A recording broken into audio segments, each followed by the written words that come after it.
Try మెథడ్‌లో భాగంగా ఇక్కడ సోషల్ ఎవల్యూషన్ చెప్పుకుంటున్నామండి మనం ఇప్పుడు.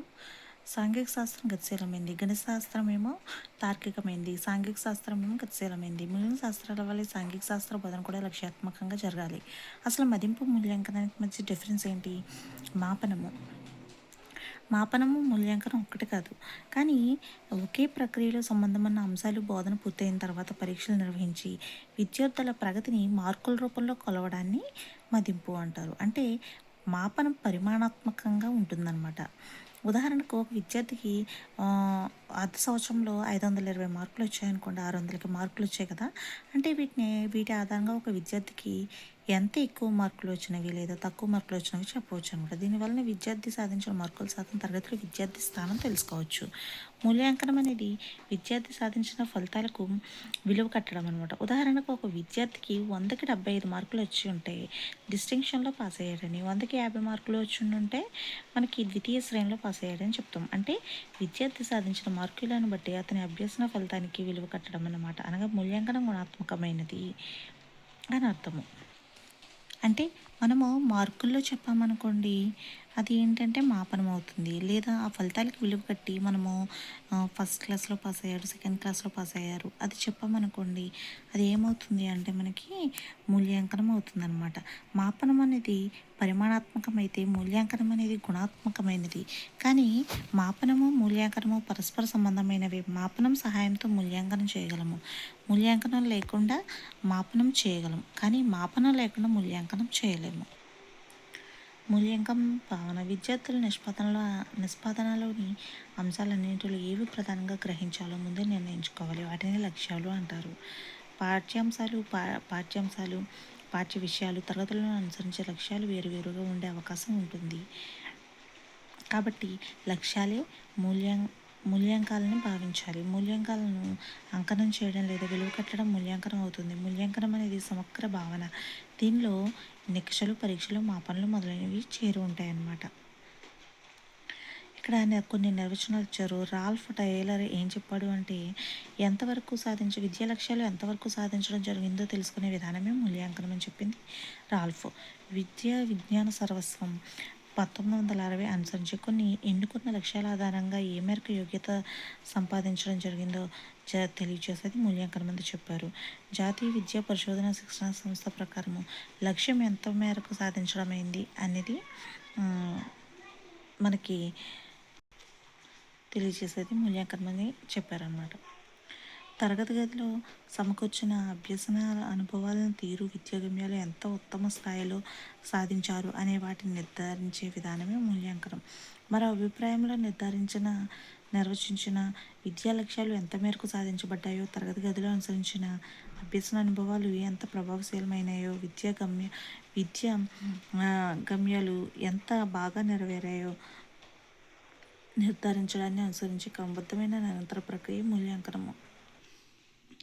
బెంజమిన్ ఎస్ బ్లూమ్స్ అతని అనుచరులు మూల్యాంకన రంగంలో ప్రత్యేకంగా పరిశోధనలు చేశారు. వారు విద్యా ప్రక్రియలో 3 పరస్పర సంబంధం గల అంశాలు ఉంటాయని తెలిపారనమాట. అంటే లక్ష్యాలు, అభ్యసన అనుభవాలు, మూల్యాంకనం. ఈ మూడింటిని పట్టణ రూపంలో ఇట్లా చూపించవచ్చు అనమాట.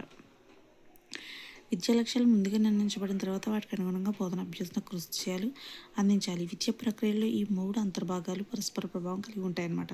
మూల్యాంకనం యొక్క ప్రయోజనాలు ఏంటి? మూల్యాంకనం విద్యా వ్యవస్థలో సంబంధం ఉన్న ప్రతి ఒక్కరికి ప్రయోజనం కలిగిస్తుంది. అనగా ఉపాధ్యాయులకు, విద్యార్థులకు, తల్లిదండ్రులకు, ఇతరులకు విద్యాశాఖ పరిశోధనలకు ప్రయోజనం కలిగిస్తుంది అనమాట. ఉపాధ్యాయులకి ఏంటి? బోధన లక్ష్యాలను ఎంపిక చేయడానికి, పాఠ్య విషయానికి బోధన లక్ష్యాలను అన్వయించడానికి, బోధన వ్యూహాల ఎంపికకు, అభ్యసన కృత్యాల తయారీకి, అభ్యసన కృత్యాల ప్రభావాలను నిర్ధారించడానికి, విద్యార్థుల లక్ష్య సాధనను తెలుసుకోవడానికి, పాఠ్య బోధన ప్రభావాన్ని కనుగొనడానికి తోడ్పడుతుంది. మరి విద్యార్థులకు తమకు నచ్చిన బోధనాంశాన్ని ఎంపిక చేసుకోవడానికి, బోధనాంశాన్ని తాము అభ్యసించిన విధానాన్ని గ్రహించడానికి, లక్ష్య సాధన విధానాన్ని గుర్తించడానికి, ఏ రంగాల్లో లక్ష్యం సాధించబడింది లేదా సాధించబడలేదు అనే విషయాలు తెలుసుకోవడానికి తోడ్పడుతుంది అనమాట. తల్లిదండ్రులకు తమ పిల్లలు ఏ ప్రమాణాలు కనబరుస్తుందో తెలుసుకోవడానికి మొదలైనవి. పరిశోధకులకేమో విద్యా కార్యక్రమాల నాణ్యతను తెలుసుకోవడానికి, నూతన పౌరుల గురించి ప్రభుత్వానికి సలహా ఇవ్వడానికి మొదలైన వాటి గురించి మూల్యాంకనం ఉపయోగపడుతుంది అనమాట. మదింపు మూల్యాంకన సంస్కరణల ఆవశ్యకత, ప్రాధాన్యత, సాంఘిక శాస్త్రంలో సిసిఏ అమలు ఎలా జరిగింది చూద్దాం. మదింపు మూల్యాంకన సంస్కరణల ఆవశ్యకత. విద్యార్థుల సర్వతోముఖ అభివృద్ధికి పలు వ్యూహాలను అనుసరించాలని మన విద్యావేత్తలు సూచిస్తూనే ఉన్నారు. ఉపాధ్యాయ కేంద్రిత బోధన నుంచి శిశు కేంద్రిత బోధన వైపు మన దృష్టి మళ్ళింది. ఉపాధ్యాయుడు విద్యార్థికి అభ్యసన సహాయకుడిగా రూపాంతరం చెందాడు. ఒక కాలంలో ఉపాధ్యాయుడే కేంద్రంగా ఉన్న పరీక్షా విధానం ఉండేది. ఈనాడు విద్యార్థి కేంద్రంగా రూపాంతరం చెందింది. పాఠశాలలో బాలల సర్వతోముఖాభివృద్ధికి బదులు మార్కులు, పరీక్షలకు పరిమితమైన పరిస్థితులు నెలకొన్నాయి. పరీక్షలకు సంబంధించిన అంశాలకి ప్రాధాన్యత, వాటికి అభ్యసనం చేయించడానికి పాఠశాల సమయాన్ని వెచ్చిస్తున్నారు. అప్పుడు ఇలాంటి పరిస్థితులు పిల్లలు బాల్యం నుండి దూరం చేయడంతో పాటు వారిలో అసహనాన్ని, ఆత్మన్యూనతను పెంచి ఆత్మవిశ్వాసాన్ని, సమస్య పరిష్కార శక్తిని, విచక్షణ శక్తిని కోల్పోయేలా చేస్తున్నాయని 2003లో యాష్పాల్ విమర్శిస్తూ భారం లేని విద్య ఆవశ్యకతను గురించి భారత ప్రభుత్వానికి నివేదిక సమర్పించింది. దీని ఆధారంగా జాతీయ విద్యా ప్రణాళిక చట్టం 2005 అమల్లోకి వచ్చింది. పిల్లలు ఆనందంగా, అర్థవంతంగా నేర్చుకోవడానికి పరీక్షల విధానాన్ని సంస్కరించాలని ఎన్సిఎఫ్ 2005 పేర్కొంది. వీటి అమలును చట్టబద్ధం చేస్తూ వచ్చిన నిర్బంధ ఉచిత హక్కు చట్టం 2005, ఆర్టీ యాక్ట్ 2009 బాలల సర్వతోముఖాభివృద్ధికి జరగాలని, ఇందుకు అనుగుణంగా విద్యా ప్రణాళికలు, పాఠ్య పుస్తకాలు, మూల్యాంకన విధానాలు ఉండాలని పేర్కొంది. ఆర్టీ 2009 చట్టం ప్రకారము మన రాష్ట్రంలో నిరంతర సమగ్ర మూల్యాంకనం బాలల సర్వతోముఖాభివృద్ధి సాధన దిశగా ప్రవేశపెట్టాలని నిర్ణయించారు. 2012-13 విద్యా సంవత్సరం నుండి మన రాష్ట్రంలో నిరంతర సమగ్ర మూల్యాంకనం అమల్లోకి వచ్చింది. ఇందుకోసం నిర్మాణాత్మక, సంగ్రహణాత్మక మూల్యాంకనాలను అమలు చేయడం జరుగుతోంది. సాంఘిక శాస్త్రంలో సిసిఏ అమలు. జాతీయ విద్యా ప్రణాళిక చట్టం 2005 మరియు విద్యా హక్కు చట్టం 2009కి అనుగుణంగా మన రాష్ట్రంలో 2012-2013 నుండి అన్ని పాఠ్య విషయాలతో పాటే సాంఘిక శాస్త్రంలో కూడా నిరంతర సమగ్ర మూల్యాంకనాన్ని అమలు ప్రారంభమైందనమాట. సాంఘిక శాస్త్రంలో సామర్థ్యాలు 6 ఏంటివి? విషయావగాహన, ఇచ్చిన అంశాన్ని చదివి అర్థం చేసుకుని వ్యాఖ్యానించడం, ప్రాజెక్టు పనులు, సమాచార సేకరణ, సమకాలీన అంశాల పట్ల ప్రతిస్పందన, పఠన నైపుణ్యాలు, సునిశ్చితత్వం, ప్రశంస. 2012-13 సిసి అమల్లోకి రాకపురము యూనిట్ పరీక్షలు, త్రైమాసిక, అర్ధ సంవత్సర, వార్షిక పరీక్షల ద్వారా మూల్యాంకనానికి బదులు సిసిఏలో భాగంగా నిర్మాణాత్మక మూల్యాంకనం, సంగ్రహణాత్మక మూల్యాంకన విధానంలో పరీక్షలు నిర్వహిస్తున్నారు. బోధన సమయంలో లోప నిర్ధారణ మూల్యాంకనం ద్వారా పాఠం బోధించడానికి ముందు విద్యార్థుల లోపాలు గుర్తించడం, పాఠం బోధిస్తూ ఉన్నప్పుడు నిర్మాణాత్మక మూల్యాంకనం ద్వారా విద్యార్థుల అభ్యసనలో ఎదురయ్యే లోపాలను అప్పటికప్పుడే సరిచేసి అభ్యసన శూన్యాలను పూరించడము. బోధన పూర్తయ్యే వెంటనే నిర్ణీత కాల వ్యవధులలో సంగ్రహణాత్మక మూల్యాంకనం ద్వారా బోధన అభ్యసనం పటిష్టపరుస్తున్నారు. 2016-17 నుండి 8-9-10 తరగతులకు 20% మార్కులకు అంతర్గత మూల్యాంకనంకు వివిధ సాధనాల ద్వారా తరగతిలో విషయాలను బోధించే బోధకులు చేస్తుండగా 80% మార్కులు బాహ్య మూల్యాంకనం ద్వారా మార్కులు వచ్చి గ్రేడులు నిర్ణయించి సిసిఏ రికార్డులో నమోదు చేసి విద్యార్థుల స్థాయి నిర్ణయించడం జరుగుతుంది అన్నమాట. ఇక్కడ నిర్మాణాత్మక మదింపు ఉద్దేశం యొక్క గ్రేడింగ్. ఈ మూల్యాంకనం 2 రకాలు ఏంటి? నిర్మాణాత్మక మూల్యాంకనము, సంగ్రహణాత్మక మూల్యాంకనం. నిర్మాణాత్మక మూల్యాంకనాన్ని మనం ఏమంటాము అంటే రూపణ మూల్యాంకనం అంటాం అన్నమాట. ఇది తరగతి గదిలో కల్పించిన అభ్యసన కృత్యాల్లో పిల్లలు పాల్గొంటూ ఉన్నప్పుడు, బోధన జరుగుతూ ఉన్నప్పుడు విద్యార్థి ఏ విధంగా నేర్చుకుంటున్నాడో పరిశీలించి నమోదు చేయడం ద్వారా పిల్లల అభ్యసనాన్ని మెరుగుపరచడానికి కృషి చేయడానికి నిర్మాణాత్మక మూల్యాంకనం అంటారు. నిర్మాణాత్మక మూల్యాంకనం అనేది భయరహిత వాతావరణంలో పిల్లలకు ఆసరాగా నిలిచి అభ్యసనం వేగవంతం చేసుకోవడానికి ఉపకరించేది. తరగతి గదిలో జరిగే చర్యలు, పిల్లల సమాధానాలు, పాఠం మధ్యలో చివర ఉన్న ప్రశ్నలు, అభ్యాసాల గురించి చర్చిస్తూ ఉన్నప్పుడు పిల్లల చర్యలో పాల్గొని ఇచ్చే సమాధానాలు, పిల్లలు రాసిన నోటు పుస్తకాలు, తరగతి పని, ఇంటి పని, ప్రాజెక్టులు, ఇవన్నీ కూడా పిల్లలు ఏం నేర్చుకున్నారో, ఎలా నేర్చుకుంటున్నారు అనేది ఉపాధ్యాయులు అంచనా వేయవచ్చు. దీన్నే మనము నిర్మాణాత్మక మూల్యాంకనం అంటారు. నిర్మాణాత్మక మూల్యాంకనంలో ఉపాధ్యాయుడు చెక్ లిస్టులు, చెక్ లిస్టులు, పిల్లల నోట్ పుస్తకాలు, పిల్లల డైరీలు, రేటింగ్ స్కేలు, పోర్ట్ఫోలియోలు, అనెక్టోడల్, వ్యక్తిగత పరిశీలనలు, ఉపాధ్యాయుల డైరీ మొదలైనవి ఉంటాయన్నమాట. నిర్మాణాత్మక మూల్యాంకనం 4 రకాలు. ఇక్కడ మనము అందులో కూడా చెప్పుకున్నాం కదా సైన్స్లో.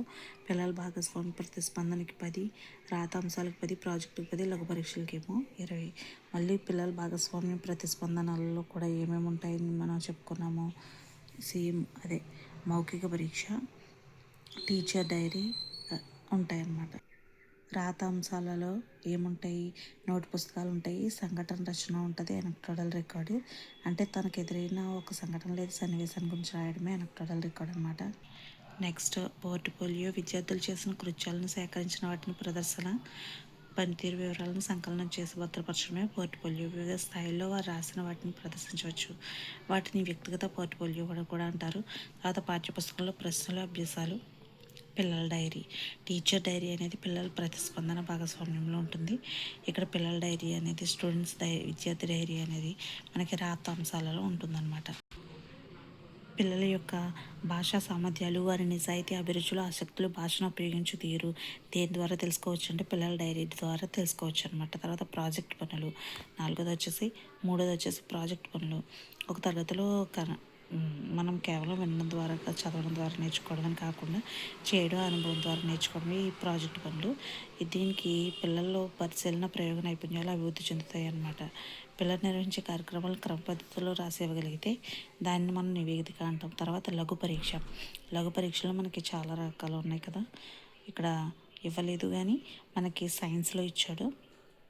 నిర్మాణాత్మక మూల్యాంకనంలో పిల్లల సామర్థ్యాల సాధనను ఒక చిన్న పరీక్ష రూపంలో పత్రం తయారు చేయడం టైం టేబుల్ ఉంటుంది. ఇది ఉపాధ్యాయుడు తాను చెప్పిన పాఠంలో లేదా పాఠ్యాంశాలలో ఎంపిక చేసుకున్న విద్యా ప్రమాణాలను పరిశీలించడానికి అప్పటికప్పుడే నిర్వహించే ఒక రాత పరీక్ష. నెక్స్ట్ సంగ్రహణాత్మక మూల్యాంకనం. దీని గురించి కూడా మనము సైన్స్లో చెప్పేసుకున్నాము.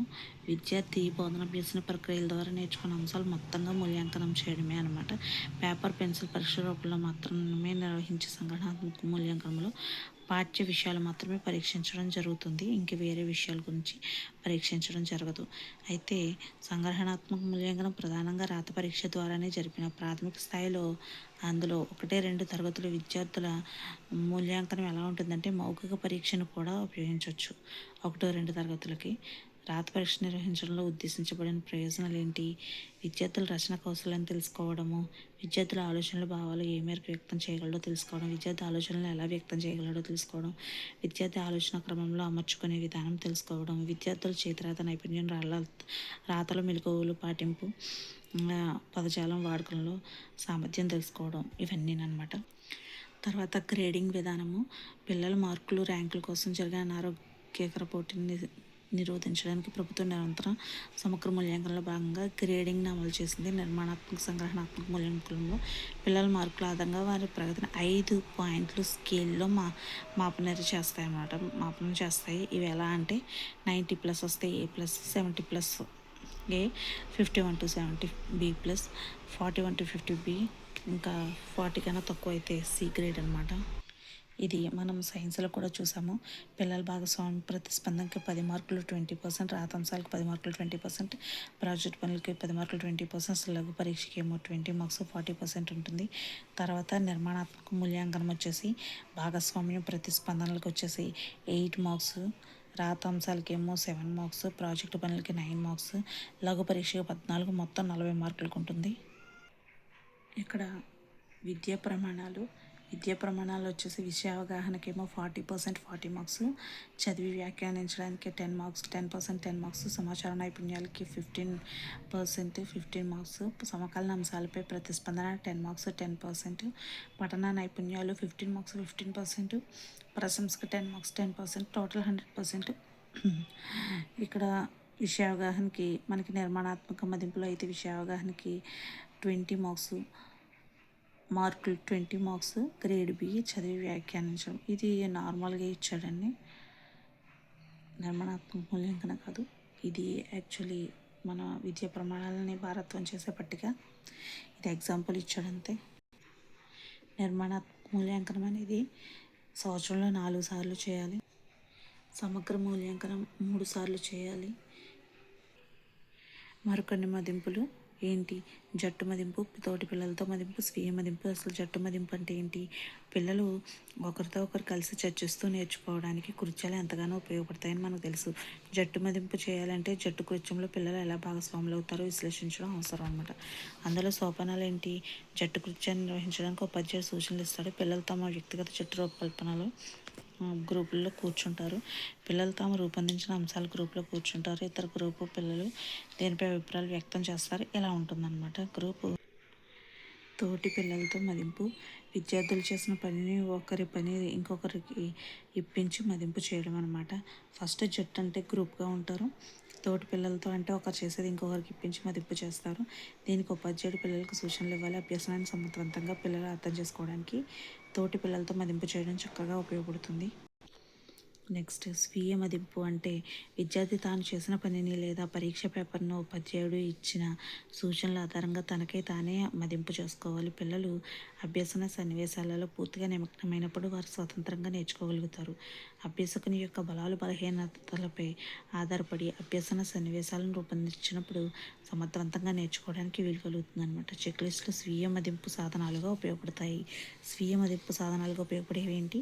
చెక్లిస్టులు. బేస్ లైన్ అసెస్మెంట్ టెస్ట్ పేరుతో జరిపే ప్రారంభ పరీక్ష వల్ల విద్యార్థుల స్థాయి నిర్ధారణకు వీలు కలుగుతుందన్నమాట. దీని ఫలితాలను ఆధారం చేసుకుని ఏ విద్యార్థులకు ఆ తరగతి చదవడానికి కావాల్సిన కనీస సామర్థ్యాలు కల్పించడం అవసరమో గుర్తించి బోధన అభ్యసన కార్యక్రమాలు రూపొందించి విద్యా సంవత్సరం ఆరంభంలోనే నిర్వహించి కనీస అభ్యసన స్థాయిలు చేకూరిన తర్వాతనే సరిపడి సామర్థ్యాలు లేనప్పుడు ఆ తరగతికి సంబంధించిన సిలబస్ బోధించడం వృధా ప్రయాస అవుతుందన్నమాట. ప్రారంభ పరీక్ష ఫలితాన్ని మనము క్యుములేటివ్ రికార్డులో నమోదు చేయాల్సిన అవసరం ఉంది. కానీ సిసిఈ రిజిస్టర్లో నమోదు చేయాలి. క్యుములేటివ్ రికార్డులో నమోదు చేయాల్సిన అవసరం లేదు, కానీ సిసిఈ రికార్డులో నమోదు చేయాలి. ఇది చూడండి. ఇప్పుడు నిర్మాణాత్మక బోధనల ఆధారంగా మూల్యాంకనంలో భాగంగా పిల్లల భాగస్వామ్యం, రాతాంశాలు, ప్రాజెక్టు పనులను నిరంతరం పరిశీలించి ఉపాధ్యాయుడు మార్కులు, గ్రేడులు నమోదు చేస్తున్నాడు. 4వ అంశమైన స్లిప్ టెస్ట్ను సంవత్సరంలో 4 సార్లు నిర్వహించడం జరుగుతుందన్నమాట. ఇక్కడ స్లిప్ టెస్ట్ 20 మార్కులకే నిర్వహిస్తాం కాబట్టి అన్ని విద్యా ప్రమాణాలు నెరవేరేటట్లు ప్రశ్నలు ఇవ్వాల్సిన అవసరం లేదు. 3-4 విద్యా ప్రమాణాలు నెరవేర్చినా సరిపోతుందన్నమాట.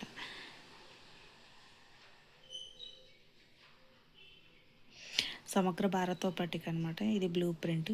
విషయ అవగాహనకి 40%, 32 మార్క్స్. చదివి వ్యాఖ్యానించడము 10%, 8 మార్క్స్. సమాచార నైపుణ్యాలు 15%, 12 మార్క్స్. సమకాలీన అంశాలపై 10%, 8 మార్క్స్. పఠన నైపుణ్యాలు 15%, 12 మార్క్స్. చదివి వ్యాఖ్యానించడం 10%, 8 మార్క్స్. ఇక్కడ క్యుములేటివ్ రికార్డ్ అంటే ఏంటి? మన మార్కులను సిసిఈ రికార్డులో నమోదు చేయాలి. క్యుములేటివ్ రికార్డులో కూడా నమోదు చేయాలి. క్యుములేటివ్ రికార్డు అంటే పాఠశాలలో నిర్వహించే బోధన అభ్యసన ప్రక్రియలు పిల్లల శారీరక, మానసిక, సాంఘిక, ఉద్వేగ వికాసాలను కలిగించడానికి దోహదపడతాయి. పిల్లలు పాఠశాలలో చేరినప్పటి నుంచి వారికి బోధనాంశాలు, కళలు, సాంకేతిక విద్య, ఆరోగ్య, వ్యాయామ విద్య, పని, కంప్యూటర్ విద్య, విలువల విద్య, జీవన నైపుణ్యాలు మొదలైన అంశాలన్నింటిలో పిల్లల ప్రగతిని సాధించడానికి నమోదు చేయాలన్నమాట. దీనికోసం క్యుములేటివ్ రికార్డు నిర్వహించాలి. ఒక విద్యార్థి పాఠశాలలో చేరినది మొదలు ఎలిమెంటరీ విద్య పూర్తి చేసేంత వరకు తరగతి వారీగా విద్యార్థి ప్రగతిని సహపాఠ్య అంశాలన్నింటినీ పరిశీలించి నమోదు చేయాలి. ఒకవేళ విద్యార్థి ఒక పాఠశాల నుంచి మరొక పాఠశాలకు వెళ్తే క్యుములేటివ్ రికార్డును చేరిన పాఠశాలలో అందజేయాలి. 8వ తరగతి పూర్తి చేసిన తర్వాత విద్యార్థి ఏ పాఠశాలలో 8వ తరగతి పూర్తి చేస్తాడో ఆ పాఠశాల ప్రధానోపాధ్యాయుడు క్యుములేటివ్ రికార్డు చివరి పేజీలో ఉన్న ఎలిమెంటరీ స్కూల్ సర్టిఫికేట్ను జారీ చేయాలి. దీనిని పాఠశాల పర్యవేక్షణాధికారి, మండల విద్యాధికారి, ఉప విద్యాధికారి ధృవీకరించాలి. కొన్ని పాఠశాలలో 5వ తరగతి వరకే ఉంటుంది. ఈ పాఠశాలలో చదివిన విద్యార్థి 6వ తరగతి చదవడానికి ఇతర పాఠశాలకు వెళ్తాడు. కాబట్టి ఇలాంటి పిల్లలకు ప్రాథమిక స్థాయి అనగా 5వ తరగతి పూర్తి చేసినట్లు సర్టిఫికేట్ ఇవ్వాలి. అయితే పిల్లలు ఆ స్థాయికి సంబంధించిన సబ్జెక్టుల వారీగా సామర్థ్యాలు సాధించారని అర్థం. కాబట్టి నిరంతర సమగ్ర మూల్యాంకనాన్ని జాగ్రత్తగా ఆధారాలతో నిర్వహించాల్సి ఉంటుంది. ఈ క్యుములేటివ్ రికార్డు 2 రకాలు ఏంటి? 1 నుంచి 5వ తరగతి వరకు ఒక బుక్లెట్, 6 నుంచి 10వ తరగతి వరకు ఒక బుక్లెట్ ఉంటుందన్నమాట. దీనిని దీనిని బడిలోనే భద్రపరచాలి. ప్రతి సమ్మేటివ్ పరీక్ష అయిపోగానే ప్రోగ్రెస్లో రికార్డ్ చేసి తల్లిదండ్రులకు పంపించి సంతకం తీసుకోవాలి. పాఠశాల చివరగా అనగా 5వ తరగతి 10వ తరగతి వదిలినప్పుడు పిల్లలకు ఇచ్చేయాలన్నమాట. క్యుములేటివ్ రికార్డు నమూనా పత్రాలను ఇందులో జత చేయడమైంది. అంటే ఇక్కడే అన్నారు కానీ ఇవ్వలేదండి. ఇక్కడితో సోషల్లో కూడా ఎవల్యూషన్ అయిపోయిందండి. అంటే సైన్స్లో మొత్తం చెప్పుకున్నాం కాబట్టి సోషల్లో కొన్ని కొన్ని అందులో ఇందులో ఈక్వల్గా ఉన్నవి చెప్పలేదండి. Thank you.